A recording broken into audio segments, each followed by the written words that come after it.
Bismillahirrahmanirrahim. Elhamdülillahi Rabbil alemin. Hamdan kesiran tayyiban mübarakan fih. Allahumma salli ve sellim ve barik ala abdika ve rasulika Muhammed ve ala alihi ve sahbihi ecma'in amma ba'd. Yine Tevhid kitabının şərhi davam edir. Bugünkü dərsimiz 26-cı dərsdir. Müəllif Muhammed ibn Abdülvahhab rahimehullah bu babı, bu fəsli bu cür adlandırıb. Bəbu mə cəə fi's-sihr. Sehir haqqında gələnlər. Bəb mə cəə fi's-sihr. Sehir haqqında varid olanlar. Gördüyünüz kimi müəllif yenə tövhidlə bağlı məsələləri, həmçinin tövhidə ləkə gətirən məsələləri zikr etməkdə davam edir. Və babın, yəni bu fəslin adından gördüyün kimi mövzu sehir haqqında olacaq. Sehir lüğəti mənada nə deməkdir? Yəni, sehrin lüğəti mənası var, istilahi mənası var, lüğəti mənası. İlk olaraq lüğəti mənasını qeyd edim. Alimlər sehir sözünün lüğəti mənası haqqında ixtilaf ediblər. Yəni, lüğət baxımından bu söz müxtəlif təriflərlə izah edilib. Yəni, alimlər sehir sözünə müxtəlif təriflər veriblər, lüğət baxımından. O görüşlərdən ən məhşur olanı sehir, səbəbi gizli qalan, incə və çox dəqiq bir şeyə deyilir. Sehir, səbəbi gizli qalan, incə və çox dəqiq bir şeyə deyilir. Və həmçinin deyiblər ki, sehir, ona görə sehir adlanıb ki, çünki şeylər orada gizli qalır. Yəni, gizli qaldığı üçün sehir adlanıb. Bəzi lüğət alimləri də deyiblər ki, sehir bir şeyi öz həqiqətindən döndərməkdir, sərf etməkdir. Xülasə, yəni dediyim kimi, lüğət alimləri bir çox təriflər veriblər. İstilahi mənası isə alimlər sehrin istilahi mənası haqqında 3 yola ayrılıblar. Yəni 3 məsləkə. Birinci yolu tutan alimlər deyiblər ki, daha doğrusu birinci yolu tutan alimlər, yəni birinci məsləklə gedən alimlər sehrə heç bir tərif vermiblər. Ona görə vermiblər ki, sehir sözünün altında çox mənalar var. Yəni, sehir sözünün altına çox mənalar daxil olduğu üçün, altında çox məsələlər olduğu üçün qəti olaraq müəyyən həddə tərif vermiblər. Bu alimlər sehrə sadəcə olaraq misallar gətirirlər. Yəni, bunlar tərif vermiblər, hədd qoymuyublar, yəni hansı həddə, hansı tərifdədir. Sadəcə olaraq misallar zikr edirlər, sehri bəyan etmək üçün. Amma tərif olaraq həddi barəsində susurlar. Və bu, birinci məslək, birinci yolu tutan alimlərdir. Bu alimlərdən biri də İmam Şafi rahimehullah idi. İmam Şafi öz adlı kitabında bu barədə, o sehir barəsində danışarkən deyir: وَالسِّحْرُ اسْمٌ جَامِعٌ لِمَعَانٍ مُخْتَلِفَةٍ. Sehir, müxtəlif mənaları özündə cəm edən bir isimdir. İmam Şafi deyir. Sehir müxtəlif mənaları özündə cəm edən bir isimdir. Və həmçinin bu məsləki tutan alimlərdən biri də, yəni bu yolla gedən alimlərdən biri də Muhammed Əl-Əmin Əş-Şinqiti rahiməhullah öz Ədvaul Bəyan fi İdah Əl-Qur'an bil-Qur'an kitabında bu məsləkdə olduğunu deyir. İkinci yolu tutan alimlər isə, yəni ikinci məsləkdə olan alimlər sehrə ümumi tərif veriblər. Ümumən sehrə tərif veriblər. Məsələn, onlardan bəziləri ümumi tərif olaraq deyiblər ki, insan şeytana yaxınlaşması üçün kömək olan şeyləri gətirməsidir. Yəni, sehr bu deməkdir. İnsan şeytana yaxınlaşması üçün yardım edən, yəni kömək olan şeyləri ictilab etməsidir. Üçüncü yolu tutan alimlər sehrə misallar verməklə tərif ediblər. Sehrə misallar verməklə tərif veriblər. Yəni, bu məsləki, bu yolu tutan alimlər misal çəkməklə sehrin tərifini izah ediblər. Və bu yolu tutan alimlərdən biri də İbn-i Qudamə rahiməhullah və həmçinin digər alimlər bu yolu daha üstün hesab ediblər. İbn-i Qudamə öz kitablarında sehri indi aşağıda qeyd etdiyim kimi tərif edib. Buyurur ki, rahiməhullah, sehr elə bir düyün, elə bir oxunmuş cadudur ki, qəlblərə və bədənlərə təsir edir. Xəstələndirir, öldürür və kişini yoldaşından ayırır.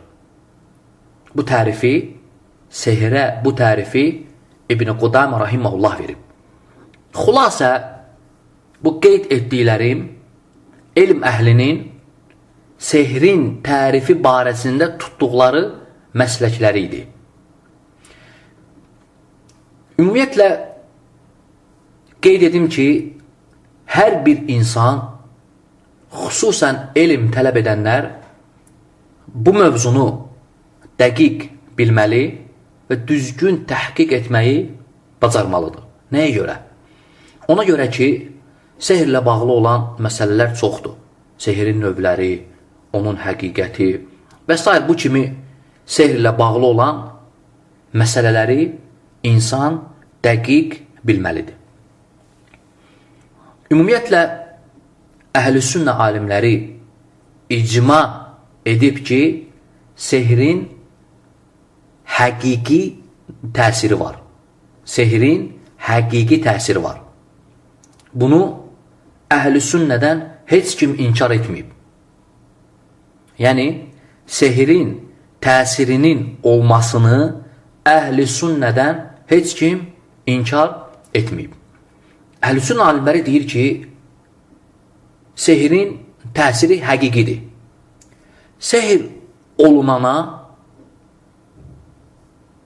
yəni kiməsə sehr olunubsa, insan xəstələnə də bilir, əqlinin itməsi də mümkündür, yəni ağlı örtülüb, əqli itib, yəni əqlinin getməsinə təsir edib.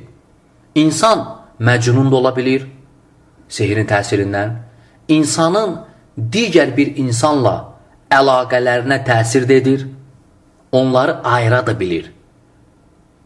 Aydındır?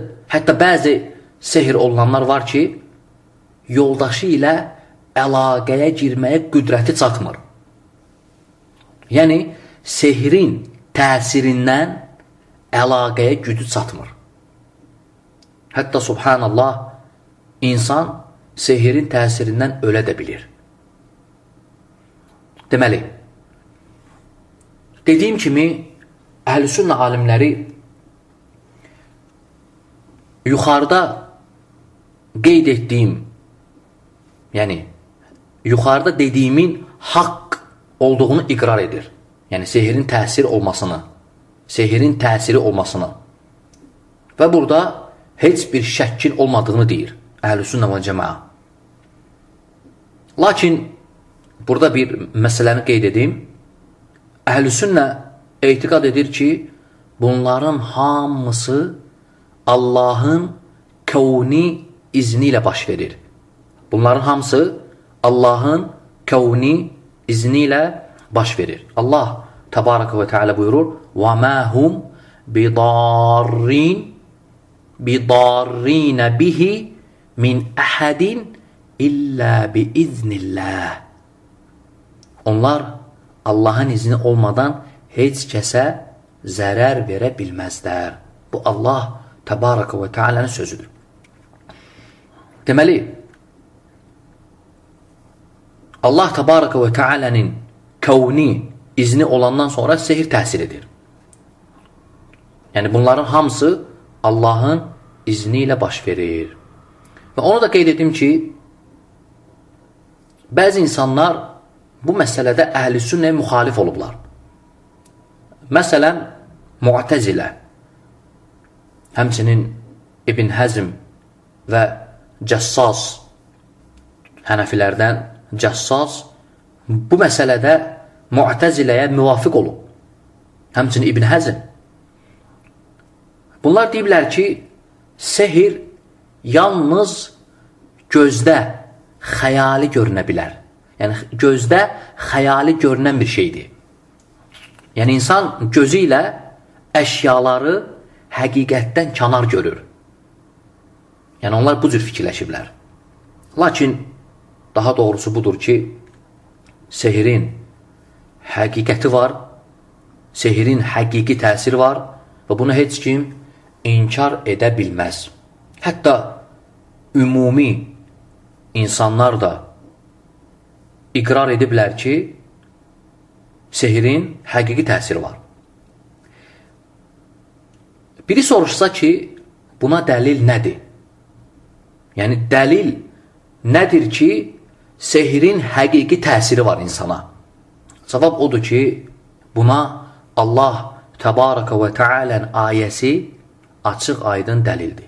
Allah Təbarəkə və Teala buyurur: فَيَتَعَلَّمُونَ مِنْهُمَا مَا يُفَرِّقُونَ بِهِ بَيْنَ الْمَرْءِ وَزَوْجِهِ. Ərlə arvadı biri-birindən ayıracaq işləri onlardan öyrənirlər. Subhanallah. Deməli, bu ayə dəlalət edir ki, sehrin səbəbi ilə ərlə arvad ayrıla bilir. Başqa bir ayədə Allah Təbarəkə və Teala buyurur: وَمِنْ شَرِّ النَّفَّاثَاتِ فِي الْعُقَدِ. Bu ayədə ən-nəffəsət sehr edənlərdir. Hansı ki, düğünlərə üfürürlər. Düğünlərə üfürənlər sehr edənlərdir. Və alimlər buyurur ki, əgər sehrin təsiri olmasaydı, Allah Təbarəkə və Teala bizə ondan sığınmağı əmr etməzdi. Allah Teala əmr edib ki, sığınaq. وَمِنْ شَرِّ. Nəyin şərindən? وَمِنْ شَرِّ النَّفَّاثَاتِ فِي الْعُقَدِ. Yəni, düğünlərə üfürən sehirbazların şərindən sığınıram. Yəni, əgər sehirin təsiri olmasaydı, insan sığınmazdı. Yəni, Allah əmr etməzdi ki, sığının ondan. Həmçinin Buxari və Müslimdə keçən hədisdə Peyğəmbər sallallahu aleyhi və səlləm buyurur ki, Mən təsabbəh bisəb'i təməratin acvətən ləm yadurrahu zəlikəl yevm summun və lə sihrun. Hər kim səhər 7 ədəd əcva xurmasından yeyərsə, həmin gün ona zərər və sehir, yəni həmin gün ona sehir zərər verməz. Subhanallah. Həmin gün ona sehir zərər verməz. Və bu da dəlalət edir ki, sehirin təsiri var. Və həmçinin dəlillərdən Peyğəmbər sallallahu aleyhi və səlləmin sehir olunması. Lakin Peyğəmbərə olunan sehir, yəni bunu da qeyd edim ki, Peyğəmbərə olunan sehir xüsusi bir sehir idi. Yəni onun ağlına və qəlbinə təsir etməmişdi. Yəni bu ola bilməz. Bu barədə inşallah yəni ətraflı danışacağam. Lakin burada müxtəsər olaraq qeyd edirəm ki, bu hədis dəlildir ki, sehirin həqiqi təsiri var. Çünki Peyğəmbər sallallahu aleyhi və səlləmə olunan sehir, yəni sehir olunmuşdur. Lakin Peyğəmbərə olunan sehir adi xəstəliklərin növündən idi. Yəni o sehirdən deyildi ki, əqlinə təsir eləsin, qəlbinə təsir eləsin. Peyğəmbərimizə olunan sehir adi xəstəliklərin növündən bir xəstəlik idi. Hansı ki, yəni, Peyğəmbərlər də xəstələnə bilirlər. Yəni Peyğəmbərlərin də xəstələnməsi caizdir. Və sonra yəni bu yuxarıda zikr etdiyim dəlillərə əlavə edim ki, sehrin həqiqətini isbat edən müşahidə olunanlardır. Yəni dəlilləri zikr etdikdən sonra əlavə olaraq demək olar ki, müşahidə olunanlar da bunu isbat edir. Yəni insanlar arasında görsənən budur ki, bəzi insanlar sehirə məruz qalırlar. Bəzi insanlar sehirə məruz qalır. Sonradan isə həmin sehir tələf olandan sonra, yəni yox olandan sonra insan həmin vəziyyətdən çıxır. Yəni qayıdır əvvəlki vəziyyətinə. Və bu hallar müşahidə olunub. Bunlar hamısı dəlalət edir ki, sehirin qüvvəti var, təsiri var. Və bunu heç kim inkar edə bilməz. Ona görə İmam Xattabi rahiməhullah gözəl bir söz deyir. Buyurur ki, sehirin həqiqətini, yəni təsirinin olmasını inkar etmək cahillikdir. Düz deyir vallah. Yəni cahillikdir. Həm şəri dəlillərdən cahilsən, qafilsən, xəbərin yoxdur, həm də olanları, müşahidə olanlar görmürsən sən. Cahillikdir bu. Bunları biləndən sonra keçirəm sehirin hökmünə. Sehirin hökmü haqqında alimlərin iki məsləki var. Yəni alimlərin tutduğu iki yol var. Birinci məsləkdə olan alimlər deyiblər ki, sehir Allaha küfür etməkdir. Bunu cümhur alimlər deyib. Sehirin hökmü haqqında, sehirin küfür olması haqqında cümhur alimlər deyiblər ki, sehir Allaha küfür etməkdir. İkinci məsləki tutan alimlər təfsilata varıblar. Yəni deyiblər ki, məsələnin təfsilatı var. Elə sehir var ki, küfürdür. Məsələn, şeytanlardan yardım diləmək, şeytanlara yardım etmək, bu kimi şeylər. Və elə sehirlər də var ki, küfür deyil, fasiqlikdir, asilikdir, zülümdür. Və bu da o sehirdir ki, şeytanların köməyindən kənardır. Bu görüşü İmam Şafi rahiməhullah öz kitabında deyib. Lakin şək yoxdur ki, sehir birinci mənada küfürdür. Burada heç bir şək şübhə ola bilməz.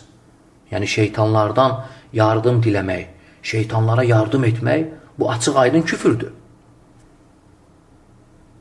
Sehirin küfür olmasına, yəni bu dediyimizin küfür olmasına dəlalət edən dəlillər çoxdur. Yəni biri soruşa bilər ki, nəyə görə sehir küfürdür? Sual, yəni dəlil istəyir, isbatını istəyir. Və cavab odur ki, buna dəlillər çoxdur.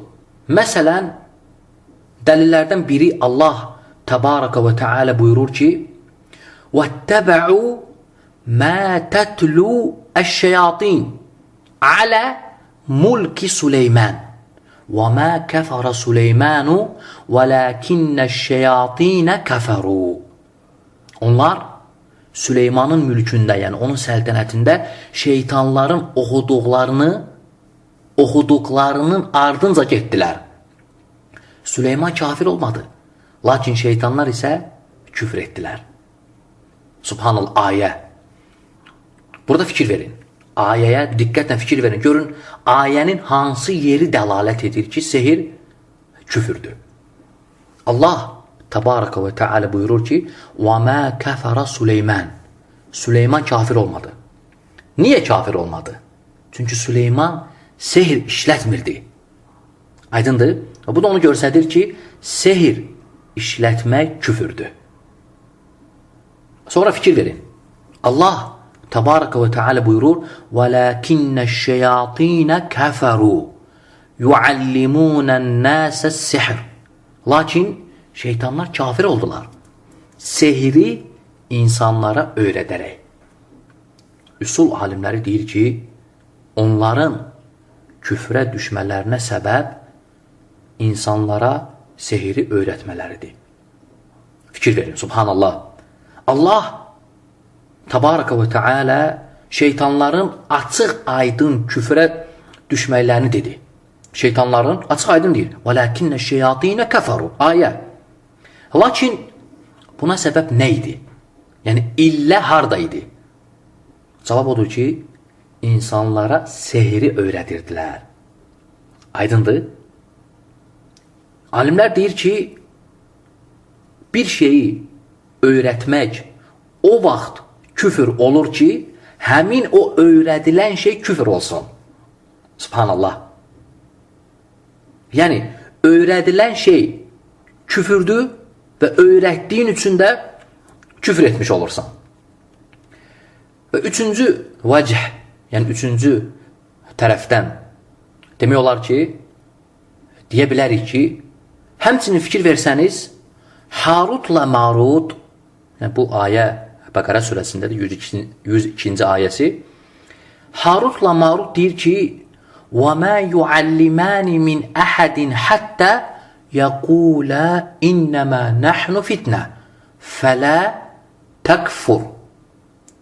Harutla Marut deyir ki, biz ancaq bir fitneyi, yəni sınağıq, imtihanıq. Sən gəl kafir olma. Bax, bu sözü deməmiş, onu heç kəsə öyrətmirdilər. Subhanallah. Yəni onlar sehiri öyrənmək istəyənləri bundan çəkindirirdilər. Niyə çəkindirirdilər? Ona görə ki, sehiri öyrənmək küfürdür. Aydındır? Baxın nə deyirlər? Yəqulə innəmə nəhnu fitnə. Biz bir imtihanıq, sınağıq. Fələ təkfur. Siz küfür etməyin. Allahu Akbar, açıq aydın. Ona görə də İbn Cərir səhih isnadla Cüreycdən zikr edir ki, o bu ayə haqqında belə dedi. La yectəri'u alə's-sihr illə kafir. Sehrə yalnız kafir cürət edir və kafir can atır. Aydındır? Dördüncü tərəf, yəni bu bir neçə tərəflə izahlardır ki, izah edirik ki, sehir küfürdür, isbatıdır, dəlillərdir. Allah Təbaraka və Teala buyurur, وَلَوْ أَنَّهُمْ آمَنُوا وَاتَّقَوْا. Ayədir bu. وَلَوْ أَنَّهُمْ آمَنُوا وَاتَّقَوْا لَمَثُوبَةٌ مِنْ عِنْدِ اللّٰهِ خَيْرٌ. Onlar iman gətirib, fikir verin, Allah'tan qorxsaydılar, Allah'ın verdiği mükafat onlar üçün daha xeyr olardı. Bu ayəyə diqqətlə fikir verin. Burada ayənin gedişatı subhanallah. Yəni ayə dəlalət edir ki, onlar kafir olmuşdular. Niyə? Hardan çıxır? Əgər mömin olsaydılar, heç vaxt onlara deyilməzdi ki, وَلَوْ أَنَّهُمْ آمَنُوا وَاتَّقَوْا. onlar iman gətirib Allahdan qorxsaydılar, təqvalı olsaydılar, yəni onlar mömin olsaydılar, onlara bu cür deyilməzdi. Bu da onu göstərir ki, sehir küfürdür. Dəlillərdən həmçinin Peyğəmbər sallallahu aleyhi və səlləm buyurur və bu hədis müəllifin bu bab altında zikr etdiyi hədislərin içində qeyd olunacaq. Lakin burada müxtəsər olaraq qeyd edim. Peyğəmbər aleyhissalatu və səlləm buyurur ki, 7 həlak edən şeydən uzaq durun.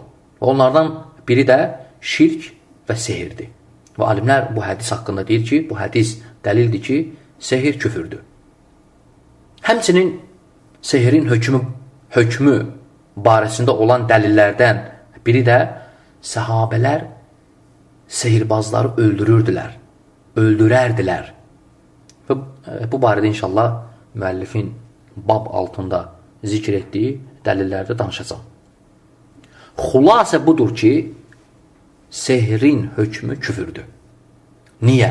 Çünki sehir ancaq şeytanlara kömək etməklə hasil olur. Yəni, sehir edənin nəfsi ilə şeytanın nəfsi müvafiqdir. Bundan əlavə, şeytanlar sehirbaza, sehirkara, sehir edənlərə o vaxt kömək edirlər ki, həmin sehirbaz Allaha küfr etsin. Aydındır? Yəni, şeytanın elə belə heç nəsiz sehir edənlərə kömək etməsi lazım deyil. Yəni, onun bu işdə öz hədəfi var. Yəni, şeytan sanki onlara kömək etməklə müqabil istəyir. Aydındır? Yəni, küfür edin, kömək edim. Aydındır? Yəni, onlar küfür etməmiş, yəni, şeytanlar, o sehirkarlar Allaha küfür etməmiş, onlara işində yardım etmir. Və bu küfür dedikdə, yəni deyəndə ki, onlar küfür etməmiş, həmin bu küfür bəzən etiqadla olur. Yəni onlar etiqadla küfür edirlər. Bəzən dillə olur, bəzən isə əməllərlə olur. Yəni küfrün növlərindən birini eləyirlər. Eləyəndən sonra şeytan onlara yardım edir. Yəni müxtəlif yollarla küfrə salır. Məsələn, bəzən deyir ki, cinlərdən kömək istə və ya Allahı söy və s. bu kimi küfr sözlər. Bəzən isə əməllə, yəni əməllə bağlı küfürlər əmr edir. Məsələn, deyir ki, Qur'anı çirkin yerlərə at və ya bu kimi şeylər. Xülasə, şeytanlar sehirlə bağlı, yəni sehirlə məşğul olanlara yalnız küfür etdikdən sonra kömək edirlər. Yəni bunu bil. Bu da şək yoxdur ki, açıq aydın məsələnin hökmüdür. Bura qədər qeyd etdiyim, yəni bu babın, bu fəslin əvvəlində olan müqəddimə idi. Yəni müqəddimə olaraq sehirlə bağlı bir neçə məsələni qeyd etdim. Və indi isə müəllifin bu bab, bu fəsil altında qeyd etdiyi məsələlərdən danışaq. Deməli, müəllif Muhammed ibn Abdülvahhab rahiməhullah 1-ci ayədə Allahın bu ayəsini zikr edir. Allah təbarək və teala buyurur: وَلَقَدْ عَلِمُوا لَمَنْ اشْتَرَاهُ مَا لَهُ فِي الْآخِرَةِ مِنْ خَلَاقٍ. Onlar bilirdilər ki, belə şeyləri satın alanların ahirətdə heç bir payı yoxdur. Fikir verin ayəyə, subhanallah. Onlar bilirdilər ki, belə şeyləri satın alanların ahirətdə heç bir payı yoxdur. Yəni, Muhammed ibn Abdülvahhab rahiməhullah bu ayəyə,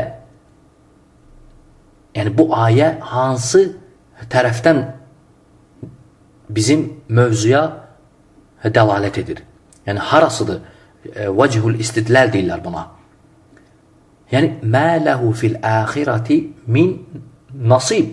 Yəni, onların ahirətdən heç bir payı yoxdur. Bu ayədə xəlaq sözü nasib sözüdür. Yəni nasib mənasındadır. Ləmən iştərahu. Yəni belə şeyləri satın alanlar. Yəni iştara sehir. Sehri alanlar. Yəni sehir edənlər. Aydındır? Yəni onlar bilirdilər ki, belə şeyləri satın alanların axirətdə heç bir pay yoxdur. Yəni bu işlərlə məşğul olanların, sehir edənlərin, bu işdən məşğul olanların.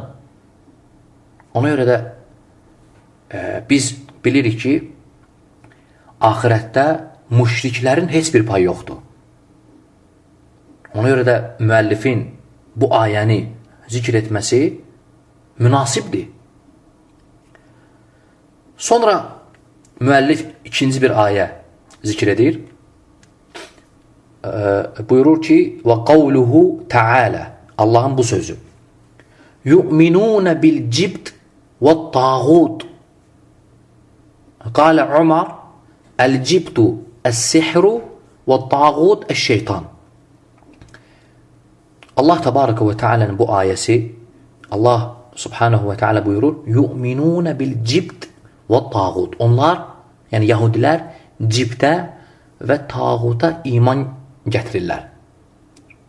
Ömər radiyallahu anhu deyir ki, el-cibt, yəni bu ayədə qeyd olunan cibt sehirdir. Tağut şeytandır. Yəni fikir verin ayəyə, yu'minun bil cibt. Onlar iman gətirir. Nəyə? Cibtə və tağuta.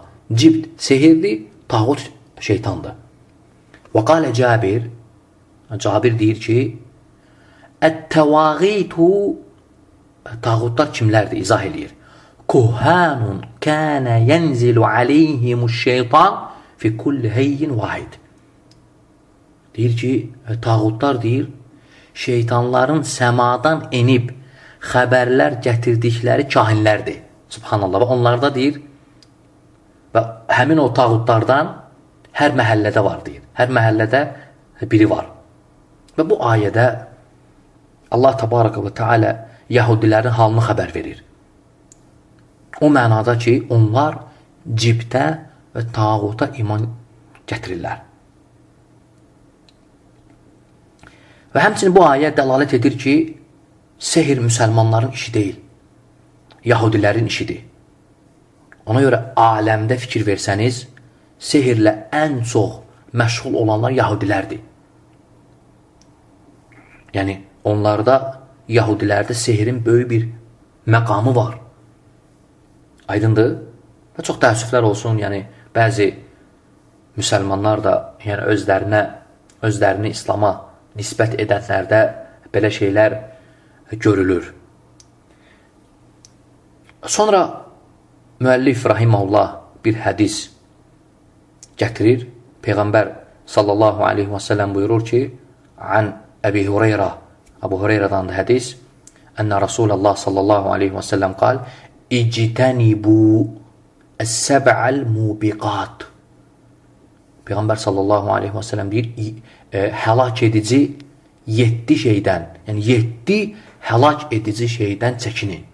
Qalu, ya Rasulallah, və məhum, ey Allahın Rəsulu, nədir onlar? Peyğəmbər sallallahu aleyhi və səlləm buyurur, əşşirku billahi və sihir. Allaha şərik qoşmaq və sihir.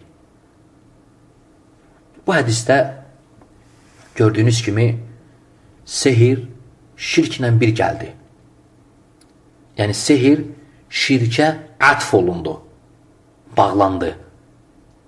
Xüsus ümuma ətf olunub. Yəni şirk həm sehirli olur, həm də başqa şeylər. Burada isə sehir şirkin əfradlarından biridir. Aydındır? Və bu müəllifin rahimehullah bu hədisi bu bab altında zikr etməsi münasibdir. Yəni alimlər buyurur ki, ənəs-sihr minəl mubiqat. Yəni sehirdə şirk kimi eyni ilə şirk kimi mubiqatlardan sayılır. Yəni həlak edən şeylərdən.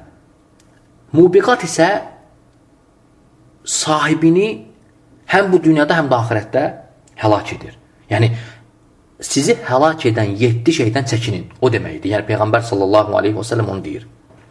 Sonra müəllif rahimehullah Cundub rahimehullahın hədisini mərfu olaraq bu hədisi Cundubdan rivayət olunur. Buyurur ki,